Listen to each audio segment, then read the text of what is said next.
ناظرین، آج ہم سیاست کے جس پہلو پر بات کریں گے اس موضوع نے پچھلے 10 سالوں میں ایک واضح تبدیلی رونما کی پاکستانی سیاست میں. ذاتیات پر حملے ہوں یا اسکینڈلز ہوں یا کردار کشی اور مخالفین کے خلاف جو گالیوں میں لپیٹ کر جو سیاست کا ہم نے ایک منظر نامہ دیکھا، اس پر بات کریں گے. ہمارے ساتھ اسٹوڈیو میں ہوں گے نصرت جاوید صاحب. السلام علیکم سر. ماضی میں سیاست میں اختلاف ضرور تھا، آئیڈیالوجی کا اختلاف ہم نے دیکھا، لیکن ایک شائستگی گفتگو میں نظر آئی. لیکن اب چونکہ اختلافات کے باوجود وہ ایک زبان ہم دیکھ رہے ہیں جس کو غیر پارلیمانی یا غیر اخلاقی زبان کہہ سکتے ہیں. یہ اچانک سے واقعات اس طرح سے تلخ زبان کے ساتھ کیسے سامنے آئے، اور یہ کتنے عرصے سے آپ دیکھ رہے ہیں کہ یہ ایک تلخ زبان اور ایک بد زبانی کہہ لیں کہ سیاست میں استعمال ہونی شروع ہوئی؟ بیوی بات یہ ہے کہ میں شاید یہ بات آپ کو کرتا ہوا بہت عجیب سنائی دوں. جی، ہم بنیادی طور پر ایک غیر مہذب معاشرہ ہے. تو ہمارے ہاں جو ہے وہ کوئی ادب آداب کا عوامی لیول پر کوئی اتنا بڑا کلچر نہیں ہے. میں نے آپ کو ایک پوڈ کاسٹ میں بتایا تھا کہ مجھے سیاست کی لت اس وجہ سے پڑی کہ میرے والد صاحب جو تھے وہ سیاست کے بہت تماشائی تھے، اور چونکہ ہمارے گھر کے قریب جو ہے وہ موچی دروازہ لاہور ہوتا تھا اور وہاں جلسے ہوتے تھے، میں جاتا تھا تو وہاں پر اشاروں کنایوں میں باتیں کچھ ہوتی تھیں جو مہذب نہیں ہوتی تھی، لیکن اشارے کے نامے میں ہوتی تھی. ٹھیک. لیکن جو تھڑے ہیں، وہ تھڑا ایک ہوتا ہے جو بازار بنے ہوئے ہیں نا، اس میں دکانوں یا بازاروں یا مکانوں کے آگے جی، وہ ایک آپ ایکسٹینشن ٹائپ کی چیز ایک بنی ہوتی ہے، وہاں پہ لوگ بیٹھے ہوتے ہیں. تو وہاں پر محلے داری میں جو تقسیم ہوتی ہے، فرض کریں میں آپ کو پسند نہیں کرتا تو وہاں پہ کچھ اور لوگ بھی ہیں جو آپ کو پسند نہیں کرتے، تو میں اس تھڑے پہ بیٹھنا پسند کروں گا جو آپ کو پسند نہیں کرتا. اور ظاہر ہے کہ یقیناً آپ بھی جواباً اور آپ کے ساتھ آپ کے دوست وغیرہ بھی. اور وہاں پر اللہ معاف کرے شاید ہی محلے کا کوئی گھر ہوگا جو میں نے سنا کو 2 یا 3 گھر ہوتے تھے عموماً جس کے بچے اور بچیاں جو ہیں وہ اسکولوں میں، اچھے اسکولوں میں پڑھتے تھے، اور ان کا محلے کے عام لوگوں سے کوئی تعلق نہیں ہوتا تھا، اور وہ ریلیٹیولی محلے کے اعتبار سے خوشحال تھے. اچھا، یعنی ان کے حوالے سے وہ ذرا ان کی دانش میں بہتر زندگی تھی. تو وہ چونکہ ان سے کٹے ہوئے رہتے تھے اور ان کی اکنامک وہ جو ساری ایکٹیویٹی تھی وہ شیئر نہیں کرتے تھے، وہ تو محفوظ رہتے تھے. لیکن یہ کہ ایمانداری کی بات ہے کہ ایسی ایسی بیہودہ باتیں اپنے ہی محلے داروں کے بارے میں ہوتی تھی، تو ہم بہت منافقت سے کام لیتے ہیں کہ یہ کہتا ہے صاحب پہلے تو نہیں ہوتا تھا. اب دوسری بات یہ ہے کہ میں غالباً 4 یا 5ویں کا طالب علم تھا، مجھے اچھی طرح یاد نہیں ہے، جب یہ مادر ملت محترمہ فاطمہ جناح تمام اپوزیشن پارٹیز کی طرف سے ایوب خان کے خلاف صدارتی انتخاب میں کھڑی ہوئی. تو اب ہم تو بچپن میں ان کو، ہماری نظر میں تو وہ قائد اعظم کی بہن تھی. اسکول میں تو ہم ان کو اس طرح دیکھتے تھے، اور اسی طرح ہمیں جو نصابی کتابیں پڑھائی گئی تھیں ان میں جو ہے وہ یہ تھا کہ انہوں نے اپنے بھائی کی بہت خدمت کی، تو انہوں نے شاید اسی وجہ سے شادی بھی نہیں کی کہ بھئی وہ اپنے بھائی کی دیکھ بھال کر سکے، اور اس کے نتیجے میں وہ پوری توجہ دے سکے قائد اعظم اپنی تحریک قیام پاکستان پر. اس کے بعد جب وہ انتخاب میں کھڑی ہو گئی تو ان کو ان کے حامیوں نے مادر ملت کا لقب بھی دیا. اچھا، جو ہماری دانش میں ہم تو انہیں ویسے بھی پہلے بھی قابل احترام سمجھتے تھے، بہت بڑی ہستی سمجھتے تھے ایز اسٹوڈنٹس. ایسے تو ان کے بارے میں جو بیہودہ قسم کی گفتگو کی جاتی تھی تھڑوں میں، وہ مطلب یہ کہ میں تو خیر بہت ہی، وہ ہماری والدہ سخت مزاج تھیں اور وہ مجھے تو تھڑے بڑوں پہ بیٹھنے کا، لیکن گزرتے ہوئے یا چلتے پھرتے ہوئے آوازیں تو بندہ سنتا ہی ہے، اور بیٹھا ہوا کتنا بھی آپ اپنے آپ کو سمجھے، یا یہ کہ آپ کے گھر میں ڈرائنگ روم میں لوگ بیٹھے ہوئے ہیں اور بحث ہو رہی ہے تو ظاہر ہے کہ اوپر آوازیں تو آتی ہیں. تو سچی بات ہے کہ ان کے مخالفین نے جس نوعیت کی رقیق زبان محترمہ فاطمہ جناح کے بارے میں استعمال کی، میں اسے یہاں بیان نہیں کر سکتا پوڈ کاسٹ، لیکن میری نسل کے لوگوں کو بہت یاد ہوگا. اس حوالے سے جب میں نے کوریتنا شروع کیا، جب میں بڑا ہوا اور جرنلزم میں بھی آیا اور تاریخ کا بھی ہوا، تو مثال کے طور پر آپ نے ایک لقب سنا ہوگا لوٹا، مگر یہ کہ آپ جی جی اگر جی جی بالکل تحریک انصاف کی سیٹ سے منتخب ہو کر حکمران جماعت میں چلی جائیں، یا یعنی پیپلز پارٹی کی ٹکٹ پر ہوئی ہیں تو نون میں چلی جائیں، نون کی ٹکٹ سے ہوئی ہیں، تو ان کے لیے لقب جو استعمال ہوتا ہے وہ لوٹا، کہ جی بے پیندی کا لوٹا، کیونکہ اس کی کوئی بیس نہیں ہوتی تھی، وہ جو پہلے وہ جو ہوتا تھا یعنی کہ مٹی کا، اور ظاہر ہے کہ وہ استعمال جس کام کے لیے ہوتا تھا اس کو بیان کرنے کی ضرورت نہیں ہے۔ تو یہ لفظ سب سے پہلے لاہور ہی کے ایک صاحب تھے ڈاکٹر عالم، اور ان سے وہاں پر مسلم لیگیوں کی امیدیں تھیں، اور وہ اس وقت کی حکمران انہوں نے اس کو الیکٹ کیا، اور وہ جو ہے وہ یونینسٹ پارٹی جو تھی اس میں شامل ہو گئے حکمران جماعت میں۔ تو پہلی مرتبہ پولیٹیکل ٹرن کورٹس کے لیے جو اپنی وفاداریاں بدل لیتے ہیں، اس طرح کی زبان جو ہے وہ ان کے لیے یہ لقب، یہ زبان نہیں، یہ لقب جو ہے، یہ لوٹے کا لفظ جو ہے یہ ڈاکٹر عالم کے لیے استعمال ہوا، اور یہ قیام پاکستان سے ہوا۔ اب چونکہ میں نے لفظ لوٹا کی اوریجن کو کریدا تھا، شاید کچھ اور لفظوں کو بھی اگر میں ٹٹولنے کی کوشش کرتا تو میرے لیے یہ کہنا بہت مشکل ہے کہ شاید دوسرے صوبوں میں اس طرح نہ ہوتا ہو، برصغیر پاک و ہند کے دیگر نہ ہوتا ہو ایسے، لیکن مقصد یہ کہ رقیق حملے ہوتے تھے، وہ کم از کم میں اس میں محدود رکھ رہا ہوں اپنے مشاہدے کی بنیاد پر، اور چونکہ میں اپنی ہی لوگوں کو اس کا ذمہ دار کہہ رہا ہوں تو میں کوئی اپولوجیٹک اس کے بارے میں کیوں محسوس کروں، کیونکہ یہ میرا اپنا ذاتی، ہم جیسے بڑے ہوئے ہیں اس سے دیکھی ہوئی چیز ہے۔ تو لیکن میں یہ کہوں گا کہ شاید آج کی نسل جو ہے اس کو زیادہ شدت سے جو فیل کرنا شروع ہوئی ہے کہ یہ جو گلی محلے کا ٹرینڈ تھا، اور جس کے اوپر یعنی کہ پردے تھے اور ایک خاص قسم کی منافقانہ چادر میں جو بات لپٹی ہوئی تھی، وہ سوشل میڈیا کے بعد جو ہے وہ فیس بک اور ٹویٹر وغیرہ پہ آ گئی، تو غالباً اس کی وجہ سے شدت محسوس ہمیں یہ محسوس ہوتی ہے، ارے ایسے تو یہ پہلے کبھی نہیں ہوتا تھا، اب ہو رہا ہے۔ میرا اپنا یہ خیال ہے کہ یہ ٹرینڈ جب سوشل میڈیا پہ منتقل ہوا اور ہر بندے کے گھر میں کے پاس ہاتھ میں اب یہ موبائل موجود ہے، تو وہی کہتا رہے یہ کیا ہے، حالانکہ شاید جب اس کے ہاتھ میں یہ موبائل نہیں تھا تو کسی کی ذلت پر وہ چسکا فروشی جو ہے، اور آپ کو لطف تو آتا ہے نا۔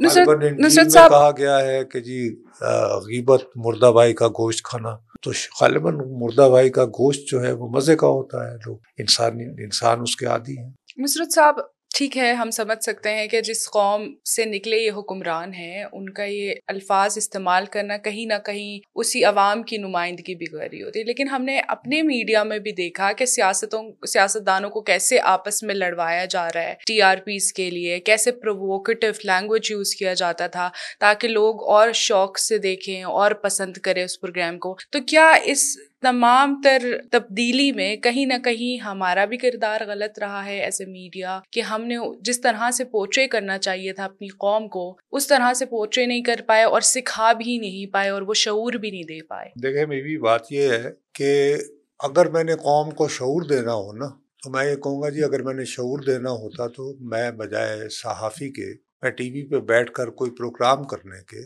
میں کسی اسکول میں ٹیچر ہوتا، میں کسی کالج میں پڑھا رہا ہوتا۔ تو یہ ایک اتنی بڑی دو نمبری ہے، اتنا بڑا فراڈ ہے، اتنی بڑی منافقت ہے کہ ہم یہ فرض کر لیتے ہیں کہ میڈیا کا کام ہے کہ وہ لوگوں کو شعور دے۔ اب جب سے یہ ٹی وی میڈیا آیا ہے، اس سے پہلے تو صحافت کا کام یہ تھا کہ آپ پرانی فلمیں دیکھیں بلیک اینڈ وائٹ کے زمانے کی، تو صحافی جو ہیں وہ تو خون تھوکتے مرتے پائے دکھائے جاتے ہیں نا، وغیرہ وغیرہ۔ لیکن جب یہ ٹی وی صحافت ہمارے ہاں متعارف ہوئی تو یہ ایک ٹی وی صحافت بڑا مہنگا سودا ہے بھائی، یہ کوئی آسان کام نہیں ہے، آپ کے کروڑوں روپے اس پہ خرچ ہوتے ہیں۔ تو آپ مجھے اگر میں ٹی وی پہ آتا ہوں، میں تو بہت دیر بعد خیر ٹی وی صحافت کی جانب مڑا، کیونکہ میرا ابتدائی عشق جو ہے وہ پرنٹ صحافت ہے، اور ابھی بھی ہے، شاید ابھی بھی گیون اے چوائس، لیکن اب وہ پرنٹ کا دور نہیں رہا، آپ اس کو پسند کریں یا نہ کریں، جیسے اب کتابت کا دور نہیں رہا، کیلیگرافی کا دور نہیں رہا، اب جیسے بتدریج آہستہ آہستہ اب ہم یہ پوڈ کاسٹ کیوں کر رہے ہیں کہ شاید مستقبل اب یہ ہے، مستقبل کا میڈیم جب تک کوئی اور نہیں ایجاد ہو جاتا، ٹھیک ہے نا، تو اس میں اگر لوگ واقعتاً ناپسند کر رہے ہوتے تو اس پہ ریٹنگز نہ آتی. تو اگر آپ نے ایک 1+3 کے فارمیٹ میں ایک اینکر ہے اور اس نے 3 مہمان بلائے ہیں اور کوئی یہاں پہ اس نے پستول تو نہیں رکھی ان مہمانوں پہ کہ یار ایک دوسرے کا گریبان پکڑ لو، نہیں، سیریسلی بتائیے. اور وہ اچھے والے باشعور آدمی ہیں، ان میں سے چند اراکین اسمبلی بھی ہوتے ہیں، ماشاءاللہ منتخب نمائندے ہوتے ہیں، سینیٹر ہوتے ہیں. اگر وہ ایک دوسرے کے ساتھ بدزبانی کر رہے ہیں اور ریکارڈڈ پروگرام میں بھی فرض کریں اگر ہو گیا تو وہ یہ ریکویسٹ کر سکتے ہیں کہ جی برائے مہربانی یار دونوں مل کے کہ یار ذرا ہم سے تھوڑا سا بھی کیریڈ اوے جذبات میں تو ہٹا دیں. کیا ایسا کوئی آپ کو ایسا کوئی واقعہ یاد ہے؟ چلیں لائیو میں تو ہو گیا ہو تو ہو گیا ہو، لیکن یہ کہ ایک ریکارڈڈ پروگرام ہے اور اس ریکارڈڈ پروگرام کے اختتام پر جن صاحب نے کوئی ایسی فضول زبان استعمال کی، انہوں نے اس پروگرام کے اینکر سے، پروڈیوسر سے یا مالکان سے یا ڈائریکٹر نیوز سے یا ڈائریکٹر کرنٹ افیئر سے رابطہ کر کے کہا کہ یار یہ پلیز نہ چلائیے گا. مجھے کم از کم ایسا کوئی ایک واقعہ یاد نہیں ہے. میں نے آپ کو بتایا I am a late comer to television. میں تو 2007 میں ادھر یعنی کہ کنورٹ ہوا ہوں. پہلے جو میرا ٹی وی سے تعلق رہا ہے وہ ایز اے پلے رائٹ رہا ہے. تو لیکن میں ہمارے صفحے اول کے اور بڑے ٹاپ ٹی آر پیز والے تقریباً تمام اینکرز کے ساتھ اچھی سلام دعا، اچھے مراسم ہیں، چاہے ان میں ایک دوسرے کے ساتھ نظریاتی اختلاف ہو، لیکن وہ مجھے ایک یعنی پرانے دور کا صحافی سمجھتے ہوئے عزت کرتے ہیں میری. تو گپ شپ میں اکثر ان سے پوچھتا رہتا تھا. تو مجھے تو ایسا کوئی واقعہ، اگر آپ کو علم ہے تو بلکہ بتائیے. نصرت صاحب، ایک اور بھی بات ہم نے کافی صحافیوں کے آپسی گفتگو کے دوران یہ بات سنی ہے کہ جو سیاسی جماعتیں ہیں ان میں جو سب سے زیادہ جو شخصیت بد زبان ہو ان کو کہا جاتا ہے کہ آپ پبلک سپیچ پہ، میڈیا پہ آپ ریپرزینٹ کریں، اور کئی بار ان کو وزیر اطلاعات بھی بنایا جاتا ہے. تو کیا یہ بات سچ ہے کہ وہاں جس پارٹی میں جو سب سے زیادہ اس طرح کے الفاظ استعمال کرے یا کردار کشی یا گالم گلوچ والی زبان استعمال کرے، اس کو میڈیا میں سب سے زیادہ لایا جاتا ہے اور اس پہ واہ واہ بھی بڑی ہوتی ہے اور ان لیڈران کی طرف سے ان کو اپریشیٹ بھی بڑا کیا جاتا ہے کہ کیا بولیں آپ. آپ پھر وہی میرا اپنا یہ خیال ہے کہ دیکھیے مجھے ایک بات بتائیں، یہ جو سیاسی جماعتیں ہیں انہیں اقتدار میں آنے کے لیے ووٹ چاہیے، اپنی میسیجنگ کرنے کے لیے، اپنے بیانیے کو فروغ دینے کے لیے زیادہ سے زیادہ بالکل چاہیے، ویور چاہیے، ٹھیک ہے نا. اب فرض کریں کہ ان تک اگر یہ پیغام پہنچے کہ ہمارے پاکستان کے لوگ جو ہیں، ہمارے ویور جو ہیں وہ ایسی بد کلامی پسند نہیں کرتے ہیں جی، تو آپ مجھے بتائیے کہ ان کا دماغ خراب ہے کہ وہ بھیجیں گے؟ ہم سیاسی جماعتوں سے یہ کیوں توقع رکھتے ہیں کہ جی خالی سیاسی جماعتیں ان کو بھیجتی ہیں؟ کیا سیاسی جماعتیں جو ہیں وہ کوئی غاروں میں بیٹھ کے سادھو یا بھکشو ہیں؟ وہ اس معاشرے کا حصہ ہیں نا. بے شک. تو وہ پھر انہی لوگوں کو وہ کہیں گے نہیں یار اس کو بھیجو، یہ نہیں نہ کھڑا ہونے دیتا کسی کو، یہ ہوتا ہے. تو اس میں میرا نہیں خیال کہ دیکھیے سب سے پہلے جب تک ہم اس منافقت سے باہر نہیں آئیں گے کہ میں ایک صحافی کے طور پر اتنا ہی خوبصورت یا غلیظ انسان ہو سکتا ہوں جیسے ایک انسان کے طور، تو صحافی ہونے سے کوئی میرے اوپر کوئی اس طرح کا کوئی وہ نہیں آ جائے گا کہ ارے میں کوئی ریفارمر ہو گیا، کوئی میں ہر خبر پہ نگاہ. لیکن سر ایک خاص ذمہ داری آپ پہ عائد ہو جاتی ہے نا کہ آپ قوم کو ریپرزینٹ کر رہے ہو. جتنی بھی نہیں، I am not representing public. Public message my job is to report of course. تو اگر بات یہ ہے کہ ایک سیاستدان جو ہے وہ دوسرے سیاستدان کے بارے میں بد کلامی کر رہا ہے تو میں کہوں گا یار میں اس کو سینسر کیوں کروں، میں اس کو روک دوں، میں اس کو رپورٹ نہ کروں. اچھا میں رپورٹ نہ کروں تو وہ خود جو ہے وہ کیمرہ رکھ کے آج کل تو وہ اپنا ٹویٹر پہ چڑھا دے گا. کہاں گئی میری ذمہ داری؟ میری ذمہ داری تو گئی بھاڑ میں. You just have to pick your phone and say things about one of your مخالف and it goes viral اور اس کو لاکھوں دیکھ لیتے ہیں. تو میں تو اس خوف کے مارے جو ہے میں کہوں گا کہ یار کہ بجائے اس کے کہ وہ بندہ خود یہ کیمرے پہ بیٹھ کے کہے تو میں کیوں نہ اس کو اپنے پروگرام میں بلا کے تو دوسرے بندے سے اس کی بے عزتی کروا کے ریٹنگ لوں. میں کیوں اپنی ذمہ داری کا احساس کروں گا؟ نہیں بھائی، لیٹس بی ریئلسٹک نا. ہم کون سی خوابوں کی دنیا میں. I appreciate your idealism, I appreciate کہ آپ، لیکن فار گاڈ سیک کہ ہم خود کو دھوکہ دے رہے ہیں یا دوسروں کو دھوکہ دے رہے ہیں. اور میرا خیال ہے کہ earlier the better. We should get out of this nonsense. We are reformers, we are teachers. ارے جتنی میں نے کلاسک کی کتابیں پڑھی ہیں اس میں صحافت کی تعریف ہی یہ کی گئی ہے کہ اس میں 3 ہوں گے. انٹرٹینمنٹ ہے, پھر کچھ ایجوکیشن ہے, اور پھر یہ ہے کہ جی اطلاع دینی ہے کوئی. مطلب اس میں بھی تقریباً 30%. وہ جو کلاسیکی آج سے کو 200 سال پہلے جب یہ ٹی وی نہیں آیا تھا, جب یہ سوشل میڈیا نہیں آیا تھا, تو ان دنوں بھی جو ہے وہ جو جرنلزم کو ڈیفائن کیا گیا تو اس میں 30% جو ہے وہ انفارمیشن, شعور دینا. نہیں, انفارمیشن تو الگ ہو گئی نا. شعور جو آپ کہہ رہی ہیں, ایجوکیٹ کرنا, اس میں بھی 60% جو ہے, 60% میں سے 30% انٹرٹینمنٹ کو دیا گیا, اور 30 جو ہے کہ یہ خبر ہوئی ہے جی. ٹھیک ہے نہیں, تو کیسے آپ کہہ سکتے سر یہ ہمارے معاشرے کا ہی ایک المیہ نہیں ہے. ہم انٹرنیشنل اگر عالمی طاقتوں کے کیوں کہہ رہی ہیں؟ حقیقت کبھی المیہ بھی ہوتی ہے. افسوس ہوتا ہے سر اس کا ذکر کرتے ہوئے بھی. ایک پستی ہے, اخلاقی پستی ہے جس پر دکھی تو ہونا پڑتا ہے. ویسے جو ہے ہمارا اخلاق بہت بلند ہے. یہ آپ کو صرف یعنی ٹی وی پہ نظر آتا ہے یا معاشرتی طور پر امید تو رکھ سکتے ہیں سر کہ بہتر ہو, آج کل سے آج بہتر ہو, آج سے پرسوں بہتر ہو. سر انٹرنیشنلی ہم دیکھتے ہیں, عالمی طاقتوں میں بھی ہم نے یہ کافی مثالیں دیکھی. ٹرمپ کے دور میں جس طرح سے انہوں نے اپنے مخالفین کو مخاطب کیا, انہوں نے جس طرح سے جو بائیڈن اور ہلری کلنٹن کے خلاف جس طرح کے الفاظ استعمال کیے, تو یہ ہمارے معاشرے کا مسئلہ نہیں ہے, یہ ایک عالمی مسئلہ ہے. اور اس کو کسی طرح سے بہتر کرنے کے لیے بھی ہمیں شاید ان بہتر معاشروں کی طرف دیکھنے کی ضرورت ہے جو اس وقت کسی نہ کسی طرح سے مورلی کریکٹ ہیں. کیسے, کہاں ہے؟ اخلاقیات کی بات کریں سر, ہو سکتے ہیں سر اگر ہم ان ڈیپتھ میں جا کے معاشروں کو دیکھیں, اخلاقیات کو دیکھیں, جہاں پر اس طرح سوشل میڈیا بھی فری ہو اور میڈیا پر اتنی ریگولر میڈیا پر اتنی قطغنیں بھی نہ ہو. سر قطغن فرض کریں, میری بات سن لیں نا, اور وہاں پر آپ کہیں کہ جی اخلاق کی معیار بہت بلند ہے, تو میں یقیناً یہ نہ کہیے گا کہ جہاں پہ قطغنیں ہیں وہ الگ صورت ہے. لیکن سر فریڈم آف اسپیچ کے ساتھ اس کی ایکسپلوئٹیشن بھی تو آتی ہے نا, پھر عوام اس کو غلط طریقے سے بھی استعمال کرتی ہے. دوبارہ کہہ رہا ہوں نا, میں کس کی مثال, میں کس کی راہ پہ چلوں, وہ بتا دیں. جہاں پر نام نہاد جمہوریت بھی ہو, نام نہاد آزادی اظہار بھی یقینی بنایا جائے, اور سوشل میڈیا پر بھی کوئی قطغنیں نہ ہو as such unless you are associated with terrorism. ٹھیک ہے, تو اس کی مثال ہے تو بتا دیں, میں ان کو فالو کر لیتے ہیں. اس وقت میں بھی خاموش ہوں سر, ایسی کوئی مثال میرے پاس نہیں ہے. لیکن سر کسی نہ کسی طرح سے کہیں نہ کہیں سے شروعات تو لینی چاہیے. تو آپ کیا سمجھتے کہاں سے شروع کریں سر؟ ذاتی میں پاگل ہوں کہ اگر میں آئی ایم اے لیٹ کمر, تو اگر مجھے 4 پیسے مل جائیں اس میں, تو میں کیوں نہ میرا ایک پوسٹ ریٹائرمنٹ ایک پیکج تیار ہو. کیا میں نے ٹھیکہ اٹھا رکھا ہے دنیا کو ٹھیک کرنے کا؟ میرا تو کوئی ایسا کانٹریکٹ نہیں ہوا کسی سے پیدا ہونے سے قبل. میں تو